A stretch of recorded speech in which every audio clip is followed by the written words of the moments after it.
ಇನ್ನು ರೇಣುಕಾಸ್ವಾಮಿ ಕೊಲೆ ಪ್ರಕರಣಕ್ಕೆ ಸಂಬಂಧಪಟ್ಟ ಹಾಗೆ ಕೇಂದ್ರ ಸಚಿವ ಎಚ್.ಡಿ. ಕುಮಾರಸ್ವಾಮಿ ಪ್ರತಿಕ್ರಿಯೆಯನ್ನ ಕೊಟ್ಟಿದ್ದಾರೆ.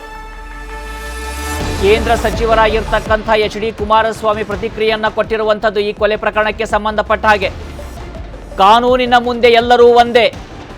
ಎಚ್.ಡಿಗೆ ಹೇಳಿರುವಂತದ್ದು ಎಚ್.ಡಿ. ಕುಮಾರಸ್ವಾಮಿ ಕೊಟ್ಟಂತ ಹೇಳಿಕೆ. ಕಾನೂನು ತನ್ನದೇ ಆದ ಕ್ರಮವನ್ನ ಕೈಗೊಳ್ಳುತ್ತೆ ಅಂತಕ್ಕಂಥ ಮಾತನ್ನ ಕೂಡ ಹೇಳಿದ್ದಾರೆ.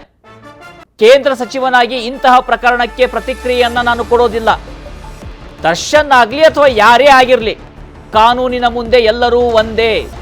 ಕಾನೂನನ್ನ ಧಿಕ್ಕಾರ ಮಾಡಿದಾಗ ದೇಶದ ಕಾನೂನಿನ ಪ್ರಕಾರ ಕ್ರಮವನ್ನ ತೆಗೆದುಕೊಳ್ಳಬೇಕಾಗುತ್ತೆ. ಆ ಕ್ರಮವನ್ನ ಪೊಲೀಸರು ತೆಗೆದುಕೊಳ್ತಾರೆ. ಈ ವಿಷಯದ ಬಗ್ಗೆ ಹೆಚ್ಚು ನಾನು ಪ್ರತಿಕ್ರಿಯೆಯನ್ನ ಕೊಡೋದಿಲ್ಲ. ನಾನೀಗ ಕೇಂದ್ರ ಸಚಿವನಿದ್ದೇನೆ ಅಂತೇಳಿ ಎಚ್.ಡಿ. ಕುಮಾರಸ್ವಾಮಿ ಹೇಳಿಕೆಯನ್ನ ಕೊಟ್ಟಿದ್ದಾರೆ. ತಪ್ಪು ಮಾಡಿದಾಗ ಕಾನೂನಿಗೆ ತಲೆ ಬಾಗಲೇಬೇಕಾಗುತ್ತೆ. ತನಿಖೆ ನಡೀತಾ ಇದೆ.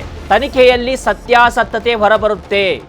ಹುಬ್ಬಳ್ಳಿಯಲ್ಲಿ ಕೇಂದ್ರ ಸಚಿವ ಎಚ್.ಡಿ. ಕುಮಾರಸ್ವಾಮಿ ಈ ಹೇಳಿಕೆಯನ್ನ ಕೊಟ್ಟಿದ್ದಾರೆ.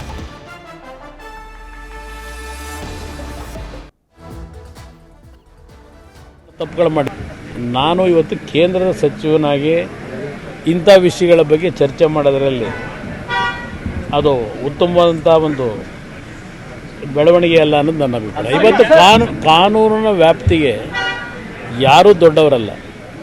ಕಾನೂನನ್ನು ಧಿಕ್ಕರಿಸಿದಾಗ ಅವ್ರು ಎಂಥ ವ್ಯಕ್ತಿಗಳೇ ಇರಲಿ, ಈ ದೇಶದ ನೆಲದ ಒಂದು ಕಾನೂನು ವ್ಯವಸ್ಥೆಯಲ್ಲಿ ಇವತ್ತು ತಲೆ ಬಾಗಲೇಬೇಕಾಗ್ತದೆ. ಕಾನೂನಿನ ತಪ್ಪುಗಳು ಮಾಡಿದ್ದಾಗ ತನಿಖೆಯಲ್ಲಿ ಸತ್ಯಾಂಶಗಳು ಹೊರಗೆ ಬಂದಾಗ ಈಗ ಇವತ್ತಿನ ಕಾನೂನಲ್ಲಿರ್ತಕ್ಕಂಥ ಒಂದು ತೀರ್ಮಾನಗಳಾಗ್ತದೆ.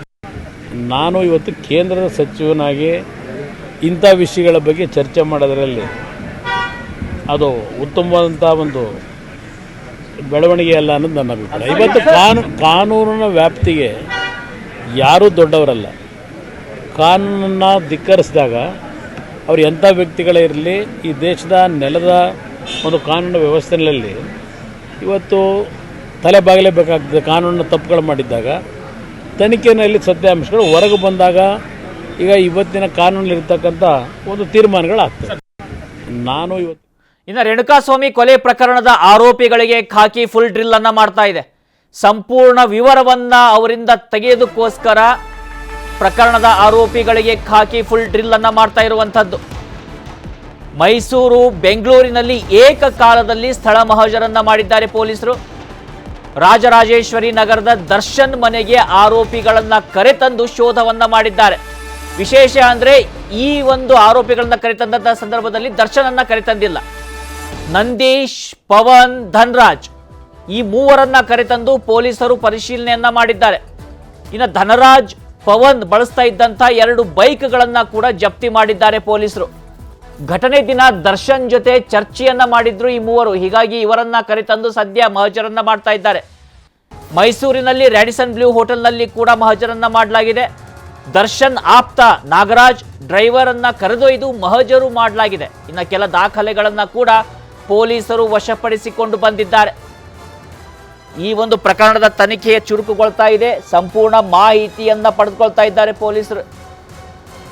ಹೇಗೆ ಈ ಒಂದು ಪ್ರಕರಣದಲ್ಲಿ ದರ್ಶನ್ ಪಾತ್ರ ಇದೆ, ಯಾರೆಲ್ಲ ಆರೋಪಿಗಳಿದ್ದಾರೆ, ಆರೋಪಿಗಳು ಅಪರಾಧಿಗಳು ಅಂತ ಘೋಷಣೆ ಮಾಡಬೇಕಾಗಿರುವಂಥದ್ದು ಕೋರ್ಟ್. ಆದರೆ ಅದಕ್ಕೆ ಬೇಕಾಗಿರ್ತಕ್ಕಂಥ ಸಾಕ್ಷ್ಯಾಧಾರಗಳನ್ನು ತೆಗೆದುಕೊಂಡು ಸರಿಯಾದ ರೀತಿಯಲ್ಲಿ ಚಾರ್ಜ್ ಶೀಟನ್ನು ಹಾಕಬೇಕಾಗಿರೋದು ಪೊಲೀಸರ ಕರ್ತವ್ಯ. ಹೀಗಾಗಿ ಯಾವುದೇ ರೀತಿಯಾಗಿರ್ತಕ್ಕಂಥ ನುಸುಳುವಿಕೆ ಇರಬಾರ್ದು, ಯಾವುದೇ ರೀತಿಯಾಗಿರ್ತಕ್ಕಂಥ ಎಸ್ಕೇಪ್ಗೆ ಅವಕಾಶ ಇರಬಾರ್ದು ಅಂಥೇಳಿ ಪೊಲೀಸರು ಫುಲ್ ಡ್ರಿಲ್ಲನ್ನು ಮಾಡ್ತಾ ಇದ್ದಾರೆ. ಸ್ಥಳ ಮಹಜರು ಪ್ರಕ್ರಿಯೆ ಇರಬಹುದು, ಆರೋಪಿಗಳನ್ನು ಕರೆತಂದು ಅಲ್ಲಿ ಮಾಹಿತಿಯನ್ನು ಸಂಗ್ರಹ ಮಾಡುವಂಥದ್ದಿರಬಹುದು, ಸಿಚುವೇಶನನ್ನು ರೀಕ್ರಿಯೇಟ್ ಮಾಡುವಂಥದ್ದಿರ್ಬೋದು. ಪ್ರತಿಯೊಂದು ಹೆಜ್ಜೆಗಳೇನಿದ್ದಾವೆ ಅವುಗಳನ್ನು ಅಳೆದು ತೂಗು ಪೊಲೀಸರು ಇಡ್ತಾ ಇದ್ದಾರೆ. ಕಾನೂನಿನ ಬುಕ್ಕಿನಲ್ಲಿರ್ತಕ್ಕಂಥ ಪ್ರತಿ ಸ್ಟೆಪ್ನ ಕೂಡ ಯಾವುದೇ ಮಿಸ್ ಆಗದ ರೀತಿಯಲ್ಲಿ ಇಡ್ತಾ ಇದ್ದಾರೆ. ಹೀಗಾಗಿ ದಿನ ಕಳೆದ ಹಾಗೆ ಆರೋಪಿಗಳ ಕತ್ತಿಗೆ ಈ ಕೊಲೆ ಪ್ರಕರಣ ಉರುಳಾಗಿ ಸುತ್ತಿಕೊಳ್ತಾ ಇದೆ. ಇವತ್ತು ಕೂಡ 3 ಆರೋಪಿಗಳನ್ನು ಕರೆತಂದು ಸ್ಥಳ ಮಹಜರನ್ನ ಮಾಡಿದ್ದಾರೆ. ಒಂದು ಕಡೆ ರೇಣುಕಾಸ್ವಾಮಿಗೆ ಶಾಕ್ ಅನ್ನ ಕೊಟ್ಟಂತ ಸ್ಥಳ ಏನಿದೆ ಅಲ್ಲಿಗೂ ಕೂಡ ಧನರಾಜನನ್ನ ಕರೆದೊಯ್ದು ಆ ಮೆಗ್ಗರ್ ಮಷಿನ್ ಬಗ್ಗೆ ಜೊತೆಗೆ ಎಲ್ಲೆಲ್ಲ ಶಾಕ್ ಕೊಟ್ಟಿದ್ದು, ಯಾಕೆ ಶಾಕ್ ಕೊಟ್ರಿ, ಈ ಎಲ್ಲ ವಿವರಗಳನ್ನು ಕಲೆ ಹಾಕಿದ್ದಾರೆ. ಆರೋಪಿ 9, ಆರೋಪಿ ನಂಬರ್ 9 ಧನರಾಜನನ್ನು ಕರೆದೊಯ್ದು. ಇನ್ನು ಪವನ್ನನ್ನು ಕರೆತಂದು ದರ್ಶನ್ ಮನೆಗೆ ಕರೆತಂದಿದ್ದಾರೆ. ಪವನ್, ಧನರಾಜ್ ಇಬ್ಬರನ್ನ ಕೂಡ ದರ್ಶನ್ ಮನೆಯಲ್ಲಿ ಮಹಜರನ್ನು ಮಾಡಲಾಗ್ತಾ ಇದೆ. ನೀವು ರೇಣುಕಾಸ್ವಾಮಿಯನ್ನು ಕರೆತಂದ ಬಗ್ಗೆ ಇವರಿಗೆ ಮಾಹಿತಿಯನ್ನು ಕೊಟ್ಟಿದ್ರಾ? ಮಾಹಿತಿಯನ್ನು ಕೊಡೋದಾದರೆ ಎಲ್ಲಿ ನಿಂತು ಕೊಟ್ಟಿದ್ರಿ? ಎಷ್ಟೊತ್ತಿಗೆ ಇವ್ರ ಮನೆಗೆ ಬಂದಿದ್ರಿ? ಹತ್ಯೆ ಆದಂಥ ವಿಚಾರವನ್ನು ತಿಳಿಸಿದ್ರಾ? ಹತ್ಯೆ ಸಂದರ್ಭದಲ್ಲಿ ಅವರು ಇದ್ರಾ? ಹೀಗೆ ಪ್ರತಿಯೊಂದು ವಿಚಾರವನ್ನು ಪೊಲೀಸರು ಸಂಗ್ರಹ ಮಾಡ್ತಾ ಇದ್ದಾರೆ. ಪ್ರತಿಯೊಂದು ಮಾಹಿತಿಯನ್ನು ಸಂಗ್ರಹ ಮಾಡ್ತಾ ಇದ್ದಾರೆ. ಇನ್ನು ದರ್ಶನ್ಗೆ ಮಾಜಿ ಗೆಳೆಯ ನಿರ್ಮಾಪಕ ಉಮಾಪತಿ ಕೌಂಟರ್ ಅನ್ನ ಕೊಟ್ಟಿದ್ದಾರೆ. ಉಮಾಪತಿ ಕೌಂಟರ್ ಅನ್ನ ಕೊಟ್ಟಿರುವಂಥದ್ದಿದು. ಹೊಲಸಿನ ಬಗ್ಗೆ ಮಾತನಾಡಿದರೆ ನಮ್ಮ ಬಾಯಿ ಕೆಡುತ್ತೆ. ಅವರವರ ತಪ್ಪಿಗೆ ಅವರವರ ಕರ್ಮವನ್ನ ಅನುಭವಿಸಬೇಕು ಅಂತ ಸ್ಟ್ರಾಂಗ್ ಆಗಿರ್ತಕ್ಕಂಥ ಪದ ಬಳಕೆಯನ್ನ ಮಾಡಿ ಕೌಂಟರ್ ಅನ್ನ ಕೊಟ್ಟಿದ್ದಾರೆ ಉಮಾಪತಿ. ದುಷ್ಟರನ್ನ ಕಂಡು ದೂರ ಇದ್ದರಷ್ಟೇ ಒಳ್ಳೆಯದು, ಎಲ್ಲ ನಾನೇ, ಎಲ್ಲ ನಂದೇ ಅಂತ ಅನ್ನೋದಾದ್ರೆ ಕಾಲ ಉತ್ತರ ಕೊಡುತ್ತೆ, ಕರ್ಮ ಉತ್ತರ ಕೊಡುತ್ತೆ ಅಂತ ಹೇಳಿ ನ್ಯೂಸ್ 18ಗೆ ನಿರ್ಮಾಪಕ ಉಮಾಪತಿ ಗೌಡ ಹೇಳಿಕೆಯನ್ನ ಕೊಟ್ಟಿದ್ದಾರೆ. ಕುಡಿತದ ಚಟ ಈಗ ಚಟ್ಟ ಏರುವಂತೆ ಮಾಡ್ತಿದೆ ದರ್ಶನ್ಗೆ. ಸ್ವಾಮಿಯನ್ನ ಅಂದ್ರೆ ಇಲ್ಲಿ ರೇಣುಕಾ ಸ್ವಾಮಿಯನ್ನ ಹೀನಾಯವಾಗಿ ಸಾಯಿಸಿದ್ದಾರೆ ಅಂಥೇಳಿ ನ್ಯೂಸ್ 18ಗೆ ನಿರ್ಮಾಪಕ ಉಮಾಪತಿ ಹೇಳಿಕೆಯನ್ನ ಕೊಟ್ಟಿದ್ದಾರೆ. ಕುಡಿತದ ಚಟ್ಟ ಏರಿಸ್ತಾ ಇದೆ. ನಿಜಕ್ಕೂ ಕೂಡ ನೆನಪಿಟ್ಟುಕೊಳ್ಬೇಕಾಗಿರ್ತಕ್ಕಂಥ ಮಾತುಗಳಿದು. ಚಟ ಅತಿಯಾದರೆ ಚಟ್ಟ ಇರೋದು ಗ್ಯಾರಂಟಿ. ಇಲ್ಲಿ ಕೇವಲ ತಾನೊಂದೇ ಅಲ್ಲ, ಹಲವರು ಚಟ್ಟ ಇರೋದಕ್ಕೆ ಕಾರಣ ಆಗ್ತಾ ಇದ್ದಾರಾ ಅಂತೇಳಿ ಗಂಭೀರ ಪ್ರಶ್ನೆ ಮೂಡ್ತಾ ಇದೆ. ಅದಕ್ಕೆ ತಕ್ಕ ಹಾಗೆ ಕೌಂಟರ್ ಅನ್ನ ಉಮಾಪತಿ ಕೊಟ್ಟಿರುವಂಥದ್ದು. ನೋಡೋಣ.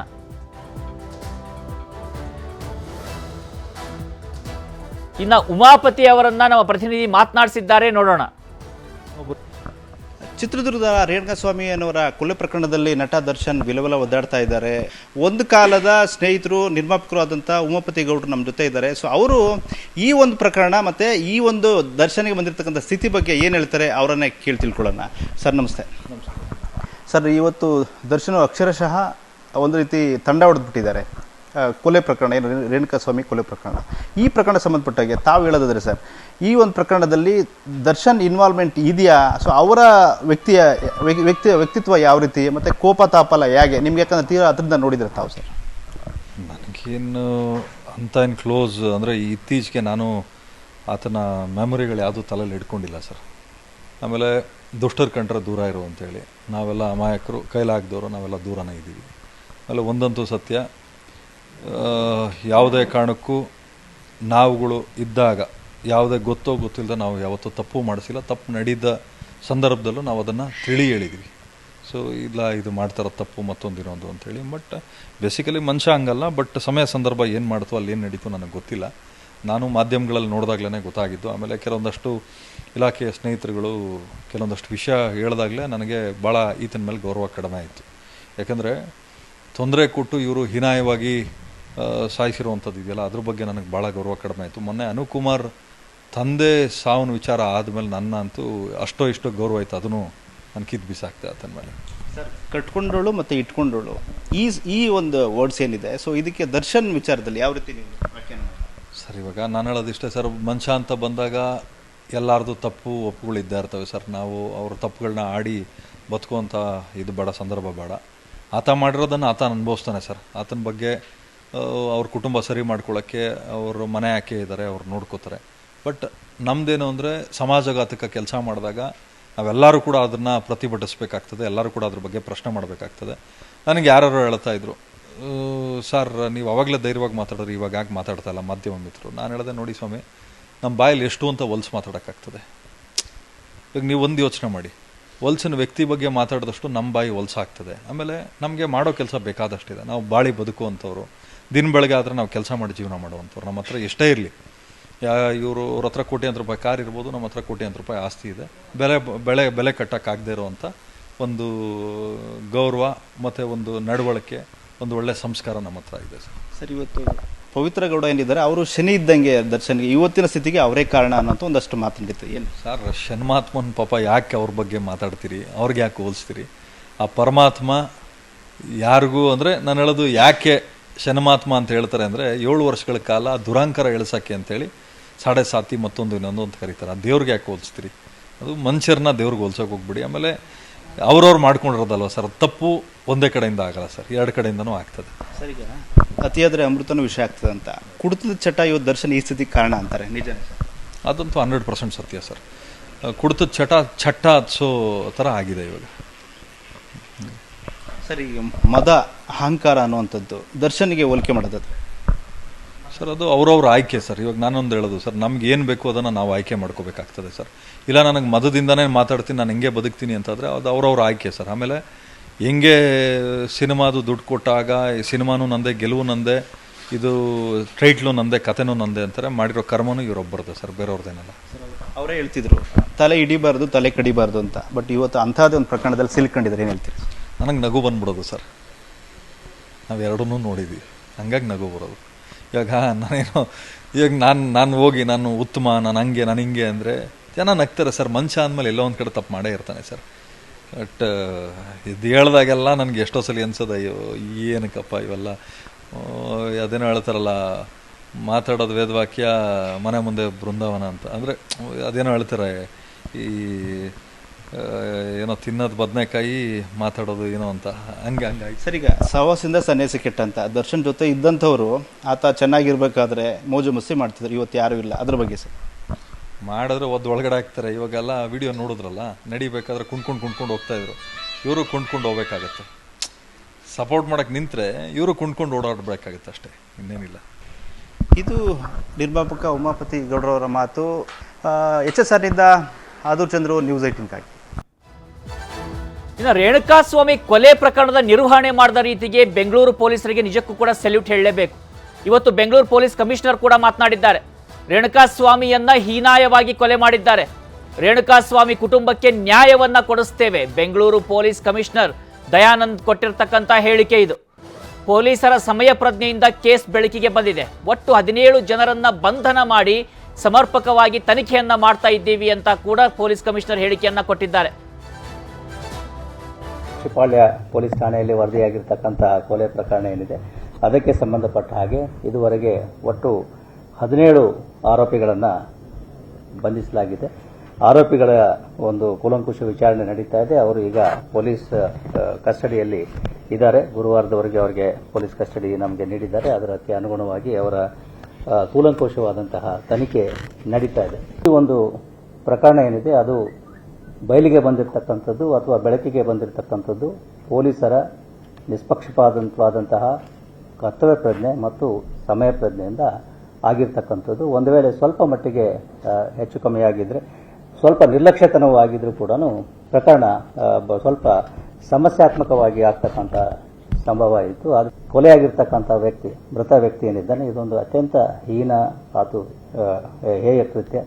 ಬಹಳ ಒಂದು ದೌರ್ಜನ್ಯಪೂರ್ವಕವಾಗಿ ಕೃತ್ಯವನ್ನು ಮಾಡಲಾಗಿದೆ. ಯಾರು ಆರೋಪಿಗಳು ಈ ಕೃತ್ಯವನ್ನು ಮಾಡಿದ್ದಾರೆ ಅವರುಗಳಿಗೆ ಶಿಕ್ಷೆ ಆಗುವ ಹಾಗೆ ನಾವು ನೋಡ್ಕೊಳ್ಬೇಕಾಗ್ತದೆ. ಪ್ರಮುಖವಾಗಿ ಮೃತ ವ್ಯಕ್ತಿ ಮತ್ತು ಆತನ ಕುಟುಂಬದವರಿಗೆ ನಾವು ನ್ಯಾಯವನ್ನು ಒದಗಿಸಬೇಕಾಗ್ತದೆ.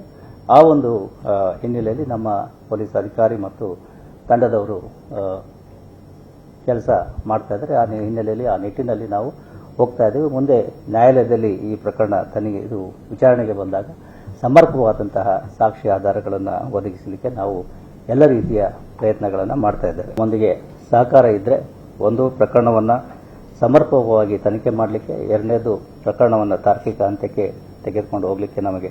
ಕನ್ನಡಿಗರ ಮೆಚ್ಚಿನ ನಿಮ್ಮ ನ್ಯೂಸ್ 18 ಕನ್ನಡ ಈಗ ವಾಟ್ಸ್ಆಪ್ನಲ್ಲಿಯೂ ಲಭ್ಯ. ಕರ್ನಾಟಕ ಮತ್ತು ದೇಶ ವಿದೇಶದ 360 ಡಿಗ್ರಿ ಸುದ್ದಿ ವಿವರವನ್ನ ನೀವು ನಿಮ್ಮ ಕೈ ಬೆರಳುಗಳಲ್ಲಿಯೇ ಪಡೆಯೋದಿಕ್ಕೆ ಈ QR ಕೋಡ್ ಅನ್ನು ಸ್ಕ್ಯಾನ್ ಮಾಡಿ. ನಮ್ಮ ಚಾನೆಲ್ ಅನ್ನು ಫಾಲೋ ಮಾಡಿ, ನೋಟಿಫಿಕೇಶನ್ ಆನ್ ಮಾಡಿ.